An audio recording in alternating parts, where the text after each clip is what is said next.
Hi dear students, எல்லாருக்கும் வணக்கம். Welcome to INBANADHI technical institute. இன்னைக்கு நாம இந்த வீடியோ பதிவில் என்ன பார்க்க போறோம் அப்படின்னு சொல்லி பார்த்தோம் அப்படின்னா இன்டர் எக்ஸாம் எப்படி இருக்குன்னு சொல்லி தான் பார்க்க போறோம். சரிங்களா? இன்டர் எக்ஸாம் வந்துட்டு ரெண்டு பார்ட்டா வந்து பிரிச்சிருக்காங்க. ஒன்னு ஃபர்ஸ்ட் பேப்பர், இன்னொன்னு வந்து செகண்ட் பேப்பர். ஃபர்ஸ்ட் பேப்பர்ல என்ன இருக்கும் அப்படின்னு சொல்லி பார்த்தோம் அப்படின்னா ஆல்ரெடி நம்ம ஜூனியர் எக்ஸாம்ல என்ன எழுதணுமோ சேம் தான். ஜூனியர் எக்ஸாம்ல என்ன பண்ணிருப்போம் 80 வேர்ட் per minute டிக்டேஷன் கேட்டு அதை வந்து நம்ம வந்து டிரான்ஸ்கிரிப்ஷன் பண்ணிருப்போம். ஸோ சேம் தான் இங்கே இன்டர்மீடியேட்டுக்கும் வந்து ஃபாலோ பண்ணுறாங்க. இங்கே என்ன அப்படின்னா 100 வேர்ட் per minute, அதாவது ஒரு நிமிஷத்துக்கு வந்துட்டு நீங்கள் வந்துட்டு 100 வேர்டு எழுத வேண்டியிருக்கும். ஸோ வந்து அதை ஃபஸ்ட் பேப்பரை பற்றி நம்ம ஒரி பண்ணிக்க வேண்டிய அவசியமே இல்லை. இங்கே மெயின் பிக்சர் என்ன அப்படின்னு சொல்லி பார்த்தோம் அப்படின்னா செகண்ட் பேப்பர் தான். செகண்ட் பேப்பரில் புதுசாக என்ன இருக்குது அப்படின்னு சொல்லி பார்த்தோம் அப்படின்னா எலாபரேஷன், தியரி, அப்புறம் வந்துட்டு ஒரு 5 வேர்டை கொடுத்துட்டு அதுக்கு வந்துட்டு ஸ்ட்ரோக்காக கேட்குறாங்க.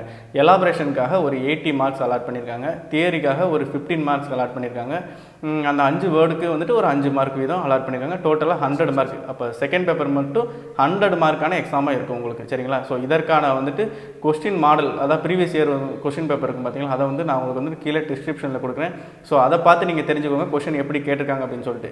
இப்போ எலாபரேஷனில் என்ன அப்படி கேட்பாங்க அப்படின்னு சொல்லி பார்த்தோம் அப்படின்னா ஒரு முக்கியமான ஒரு 3 விஷயம் தான். இந்த 3 தான் கேட்பாங்க மெயினாக. ஸோ மற்றது கேட்க மாட்டாங்க அப்படின்னு கேட்டிங்க அப்படின்னா கேட்கலாம், மேபி ரொம்ப ரேர் தான். அந்த 3 இது என்ன அப்படின்னு சொல்லி பார்த்தோம் அப்படின்னா டெண்டர் நோட்டீஸ், அதாவது ஏதாவது ஒரு ஒப்பந்த புள்ளி. இப்போ ஃபார் எக்ஸாம்பிள் ஒரு பாலம் ஒன்று கட்டணும்னு வச்சுக்கோங்களேன், அந்த பாலத்துக்காக கவர்மெண்ட் வந்து ஒரு கான்ட்ராக்டர்கிட்ட ஒப்பந்தம் போடுவாங்க பார்த்தீங்களா, அதுக்கான டெண்டர் நோட்டீஸ். இது வந்துட்டு சீனியருக்கும் இன்டருக்கும் வந்துட்டு சேம் ஃபார்மேட் தான். ஸோ வந்துட்டு நீங்கள் வந்துட்டு சீனியருக்கான வீடியோ கூட பார்த்து தெரிஞ்சுக்கோங்க. இல்லை இதுக்கான வீடியோ வந்து நாங்கள் வந்துட்டு ஃப்யூச்சரில் வந்துட்டு அதாவது அடுத்த வீடியோவாக நாங்கள் வந்து அப்டேட் பண்ணுறோம். இது எப்படி இருக்கும் அப்படி எந்த ஃபார்மேட்டில் நீங்கள் வந்துட்டு எக்ஸாமில் எழுதணும் அப்படின்னு சொல்லிட்டு நாங்கள் அப்டேட் பண்ணுறோம். அப்புறம் என்னென்னு சொல்லி பார்த்தோம் அப்படின்னா டெண்டர் நோட்டீஸ், அட்வர்டைஸ்மெண்ட்டை பற்றின ஒரு ஃபார்மேட் உங்களுக்கு எழுத வேண்டியிருக்கும். அப்புறம் வந்துட்டு என்ன அப்படின்னா ஐ விட்னஸ். இது 3 தான் ரொம்ப ரொம்ப இம்பார்ட்டன்ட். இந்த 3 தான் கேட்டிருக்காங்க இது வரைக்கும் ப்ரீவியஸ் இயர் கொஸ்டின் பேப்பரை நம்ம அனலைஸ் பண்ணதில் தெரிஞ்சுக்கிட்டது. ஸோ இது போக மற்றது கேட்க மாட்டாங்க அப்படின்னு சொன்னால் சொல்ல முடியாது, மேபி கேட்கலாம். சரிங்களா? ஸோ அதை வந்து நாம் வந்துட்டு எலாபரேஷனாக என்ன, அதை எந்த மாதிரி ஃபார்மேட் எழுதுறதுன்னு சொல்லிட்டு நம்ம அடுத்தடுத்த வீடியோவில் வந்து பார்த்து தெரிஞ்சுக்கலாம். ரொம்ப சீக்கிரமாகவே நாங்கள் வந்துட்டு அடுத்த வீடியோ வந்துட்டு உங்களுக்கு நான் அப்டேட் பண்ணுறோம். அப்புறம் என்னன்னு சொல்லி பார்த்தோம் அப்படின்னா தியரி இருக்குது பார்த்தீங்களா. தியரி வந்துட்டு என்ன அப்படின்னு சொல்லி பார்த்தோம் அப்படின்னா நம்ம பிகினரில் என்ன படிச்சிருக்கோமோ, அதாவது இப்போ for example what is dip தாங்க அப்படின்னு சொல்லிட்டு கொஸ்டின் கேட்கான்னு வச்சுக்கோங்களேன், அதுக்கான நம்ம ஆன்சர் வந்து நமக்கு எழுத தெரிஞ்சுக்கணும். இதுதான் வந்துட்டு தியரியில் வந்து கேட்குறாங்க. இந்த மாதிரி கொஸ்டின் தான் தியரியில் கேட்காங்க. ஸோ நான் வந்து அந்த ஃபார்மேட் கொடுத்துருக்கேன் பார்த்தீங்களா, நீங்கள் அதை பாருங்கள், உங்களுக்கே ஓரளவு எந்த மாதிரி கொஸ்டின் கொடுத்துருக்காங்க அப்படின்னு சொல்லிட்டு ஐடியா கிடைக்கும். தேர்டாக என்னன்னு சொல்லி பார்த்தோம் அப்படின்னா ஒரு 5 வேர்டு கொடுத்து அதுக்கான ஸ்ட்ரோக்கு கேட்பாங்க. இது வந்து நம்ம ஆல்ரெடியே வந்துட்டு நம்ம இன்ஸ்டியூட்லாம் ஆன்லைன் கிளாஸ் ஜாயின் பண்ணுறதா இருந்தால் நம்ம என்ட்ரன்ஸ் எக்ஸாம் கண்டக்ட் பண்ணுவோம்.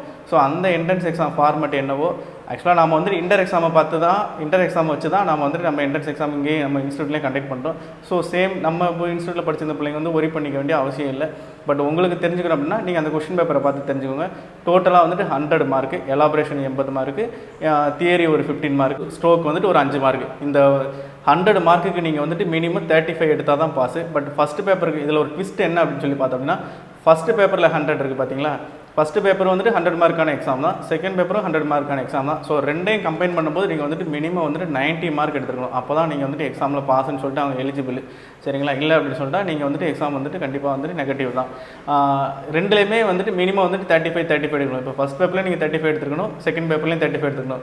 இப்போ ரெண்டையும் கம்பைன் பண்ணால் எவ்வளோ வரும், ஆட் பண்ணால் எவ்வளோ வரும், உங்களுக்கு வந்து 70 வரும். ஸோ நான் பாஸ் ஆன்னு கேட்டிங்கன்னா கண்டிப்பாக இல்லை. ஸோ மினிமம் வந்துட்டு உங்களுக்கு ரெண்டுலேயுமே வந்துட்டு 45 எடுங்க. இல்லை இதில் வந்துட்டு ஒரு 35, ஸோ ரிமைனிங் அதில் ஒரு 60 அந்த மாதிரி எடுத்தால் கூட நீங்கள் வந்துட்டு கண்டிப்பாக வந்துட்டு பாஸ் பண்ணிடலாம். ஸோ இதை பற்றின இன்னும் டவுட் இருந்தது, உங்களுக்கு இன்னும் கிளியராக இல்லை அப்படின்னு சொன்னீங்கன்னா கீழே கமெண்ட் செக்ஷனில் தெரியப்படுத்துங்க. நாங்கள் வந்து உங்களுக்கு கண்டிப்பாக கிளியர் பண்ணுறோம். எலாபரேஷனை பற்றின அந்த டெண்டர் நோட்டீஸ் இதுக்கான வீடியோஸ் எல்லாம் நம்ம வந்து அடுத்தடுத்து அப்டேட் பண்ணுறோம். கண்டிப்பாக உங்களுக்கு ரொம்ப யூஸ்ஃபுல்லாக இருக்கும். ஸோ மறக்காமல் வந்துட்டு நம்ம சேனலை லைக் பண்ணுங்கள், சப்ஸ்கிரைப் பண்ணுங்கள். அப்போ தான் நாங்கள் வந்துட்டு அடுத்தடுத்து போடுற வீடியோ வந்துட்டு உங்களுக்கு வந்துட்டு குயிக்காக கிடைக்கும். ஸோ எல்லோரும் நல்லபடியாக பண்ணுங்கள். எக்ஸாமில் பாஸ் ஆக என்னோடய வாழ்த்துக்கள். நன்றி, வணக்கம்.